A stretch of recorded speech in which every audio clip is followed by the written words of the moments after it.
हवेली के ऊपर अब काले बादलों की परछाई और गहरी हो चली थी। आरव की रातें अब बेचैन और दिन अशांत हो गए थे। किताब में लिखा हुआ हर शब्द उसकी नींद छीन चुका था, लेकिन अब जो आने वाला था वो उसकी सोच से भी परे था। उसी दोपहर गांव के स्टेशन से एक गाड़ी आकर रुकी। उसमें से उतरी एक साधारण पर बेहद सुंदर लड़की, नीलिमा, आरव की मंगेतर। शहर से पढ़ी लिखी, तेज तर्रार और बिल्कुल अंधविश्वास से परे। आरव ने उसे देखकर मुस्कुराने की कोशिश की, लेकिन नीलिमा ने उसका चेहरा देखते ही पूछा, क्या हुआ आरव, तुम बहुत बदल गए हो। आरव कुछ कहता, उससे पहले ही हवेली की पुरानी घंटी अपने आप बज उठी, बिना किसी छुए। दादी ने दूर से देखा और उनके चेहरे पर एक डरावनी गंभीरता उतर आई। वो आ गई, दादी बुदबुदाई। नीलिमा को हवेली में रखते ही अजीब घटनाएं शुरू हो गई। पहले दिन ही उसके कमरे में शीशा टूट गया। रात को सोते समय उसने सुना कोई उसे उसके असली नाम से पुकार रहा था, शिवांगी। वो चौंक कर उठ बैठी।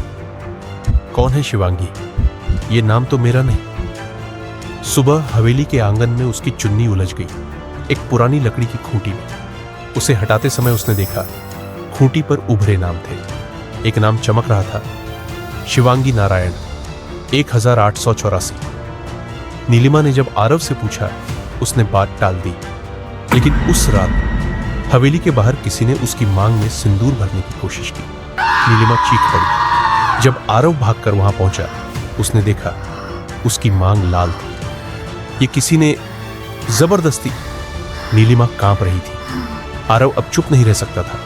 उसने सब कुछ नीलिमा को बताया, किताब, रिवाज, आत्मा और बलिदान।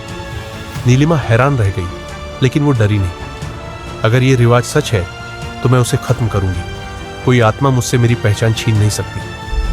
लेकिन उसी रात नीलिमा की चाल बदल गई। उसने आरव को देखकर धीमे स्वर में कहा, इतने सालों से इंतजार किया है मैंने, अब अधूरा क्या रहेगा। आरव ने पलटकर देखा। उसकी आंखें सफेद थीं और होठों से खून रिस रहा था। सुबह होते ही नीलिमा सामान्य हो गई, जैसे कुछ हुआ ही ना हो।